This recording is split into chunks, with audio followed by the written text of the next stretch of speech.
Hello दोस्तों, आज की हमारी कहानी है कंजूसी। कहानी अच्छी लगे तो लाइक ज़रूर कीजिएगा। नित्यानी में खुद को निहार रही है। अभी शादी को सिर्फ 7-8 महीने ही हुए हैं और उसका रूप कितना बदल गया है। तभी उसके कानों में सास की आवाज़ पड़ती है, बहू बहू सुन, 2 दिन बाद बेटी दामाद और बच्चे आ रहे हैं।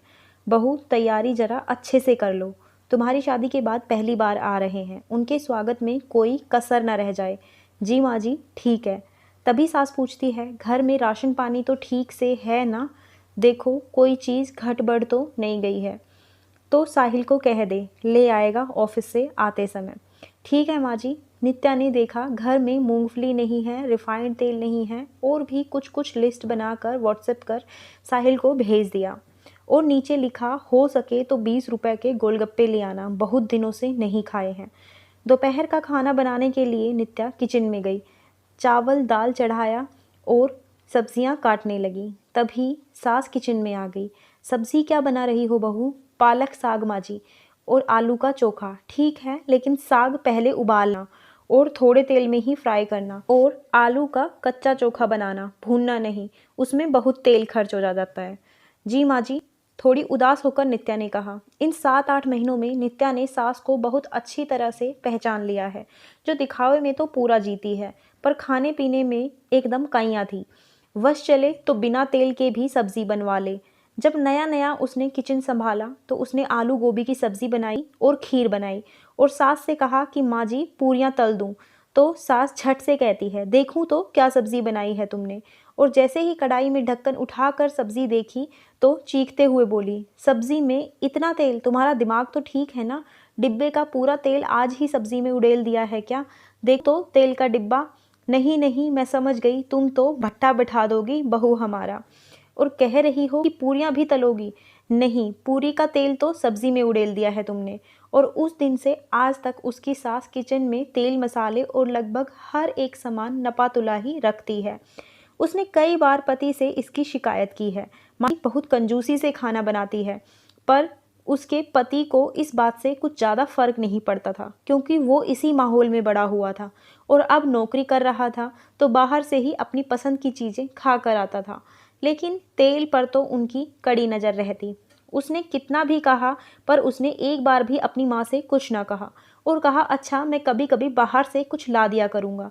1-2 महीने तो उसने किसी तरह काम चलाया, पर कभी तो किसी किसी सब्जी में थोड़ा अधिक तेल डालकर बनाने का मन करता है ना, बस सास शुरू हो जाती, तेल क्या तुम्हारे मायके वाले ला कर देते हैं जो इतना तेल सब्जी में डाल देती हो? पूरियां तो बनाने के नाम से ही बवाल मचा देती घर में। ससुर जी के जन्मदिन पर ही घर में आखिरी बार पूरी बनी थी। बहुत होता तो कहती पराठे बना लो। सास के इस कंजूस स्वभाव से नित्या एकदम परेशान हो गई थी। एक आध बार सास से बहस भी हो गई थी, मगर सास तो सास थी, जरा न बदली। और इसका कारण भी था, ना तो ससुर जी और ना उसका पति कभी विरोध में बोलते, क्योंकि दोनों बाहर से कुछ न कुछ खाकर आ जाते तो उनकी खाने की इच्छा पूरी हो ही रही थी। अब पिसने के लिए घर में नित्या ही थी और पति तो साथ दे नहीं रहा था।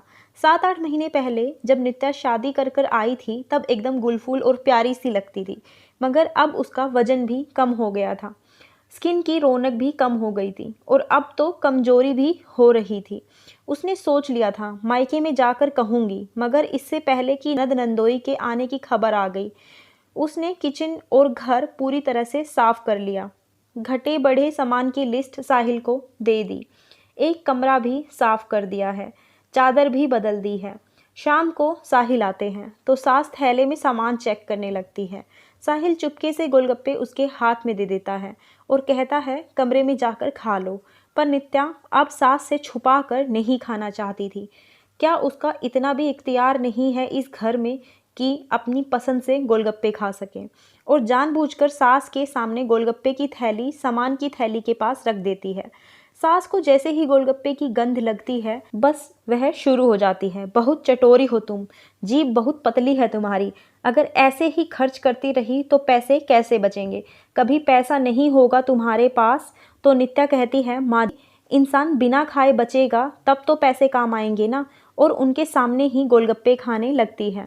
छुपाना क्यों है, उसने मन ही मन ये सोचा। अब चीज़ें उसके बर्दाश्त से बाहर हो गई थी। भला खाने पर इतनी सख्ती रहेगी तो उसका स्वास्थ्य खराब हो जाएगा और कहीं कुछ हो न जाए। बेटी दामाद आने के लिए एक दिन पहले ही सास पूरे घर का मुआयना खुद से करती है और रात को बहू को कुछ ऐसा कहती है जिसे सुनकर आगे की कहानी आपको पार्ट 2 में मिलेगी। कहानी अच्छी लगी हो तो लाइक कर दीजिए, ज़्यादा से ज़्यादा शेयर कीजिए, चैनल को सब्सक्राइब कर लीजिए ऐसे ही और कहानियों के लिए।